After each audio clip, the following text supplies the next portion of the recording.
7, 8. Clock's up.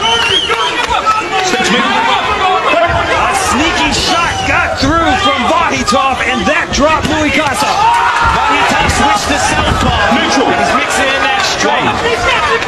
2, 3, 4, 5, 6, 7, 8. Gloves up. Knockdown number 2. Yeah, it looked like he was hurt when he was throwing that shot. You can see he doesn't have his legs. And Vahitov is down, and that is all. Très chers frères et sœurs du nord, sud, de l'est à l'ouest, bonjour, bonjour, bonsoir.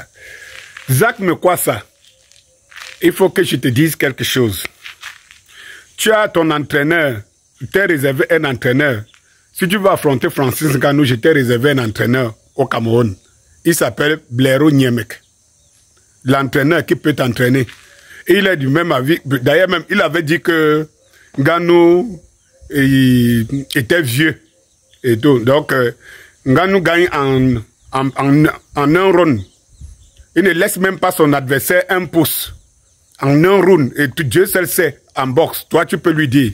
Je ne sais pas qui va entraîner l'autre, mais il peut être ton bon entraîneur, ton bon encadreur. Parce que vous savez qu'au-delà du muscle, parce que tu as les muscles comme Francis Ngannou, le problème, c'est que ici, dans la tête, Francis Ngannou est plus intelligent.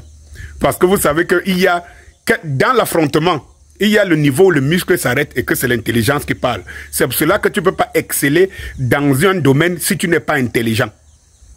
Tu comprends ce que je veux dire? Je m'offusque du fait que les Camerounais t'insultent de par ton physique, on dit gros nez, machin. Est-ce que moi, j'ai un petit nez? Quand tu me regardes, est-ce que j'ai un petit nez? Je suis Camerounais, non? Donc, ça ne devrait pas te blesser tant. Mais, à comportement de mouton, raisonnement de mouton. Parce que de toutes les façons, tu ne peux pas parler comme ça de Francis Ngannou qui a réussi partout où tu as échoué. Ce n'est pas possible. Le seul moment où tu peux dire que tu peux affronter Ngannou, c'est sur un ring. Mais si vous n'avez pas eu l'opportunité d'être sur un ring, parce que sur un ring, lorsque vous préparez un combat, chacun peut gueuler l'autre n'importe comment pour jouer sur la psychologie. Mais là, nous ne sommes pas dans un combat, dans un ring. Man, on ne joue pas avec des célébrités. Francis Ngannou est au-delà d'une célébrité au Cameroun. Donc, tempo, du calme, calmas. Lorsque tu parles de Francis Ngannou, parle avec excellence. Tu viens de voir ton combat, non? Ton combat. Francis Ngannou a été plusieurs fois champion de MMA. Plusieurs fois. Tu le sais bien, plusieurs fois. Ce n'est pas un hasard. Vous faites partie de cette catégorie de personnes aujourd'hui incultes qui ne respectent plus les règles de la nature, qui ne respectent les règles de la société. Dans la société, quand quelqu'un te dépasse, tu portes son sac. Tu ne parles pas de lui n'importe comment. Tu ne l'affrontes pas n'importe comment. Et c'est mon combat. Au milieu des Camerounais, même des Camerounais qui t'insultent, c'est mon combat. Et il faut respecter les codes dans la vie. C'est cette discipline qu'on se donne, morale, physique, psychologique qu'on se donne, qui fait en sorte que la société évolue, qu'on évolue et que les descendants évoluent. Or, tu fais partie de cette catégorie, de cette génération qui casse tous les codes et qui pense qu'on peut bavarder parce qu'il faut bavarder. On peut être même jaloux de celui qui excelle là où on a échoué. C'est pas comme ça. C'est pas comme ça. C'est pas comme ça. Si tu as même cohabité à un moment donné avec Ngannou, et que par la suite, comme je t'ai entendu dire dans une vidéo, et que tu l'as même aidé à arriver, mais tu ne l'as pas aidé dans sa compétence. Tu l'as peut-être aidé dans une démarche, mais cela ne fait pas de toi son égal. Tu portes son sac. Nous sommes d'accord? Il y a plein de footballeurs qui ont aidé les footballeurs qui sont devenus des grands footballeurs à passer, même à être pris dans des clubs. Cela ne fait pas une certaine grandeur au-dessus de ses valeurs. Non. Tu sais très bien que si on veut parler de MMA en Afrique et dans le monde d'aujourd'hui, on parlera de Ngannou. Ça veut dire que le monde entier le sait. Même dans la boxe anglaise, on parlera de Ngannou. On parlera de Ngannou. On sait ce qui s'est passé avec Joshua.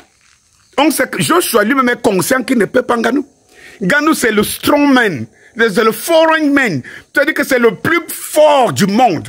C'est le plus fort, gars.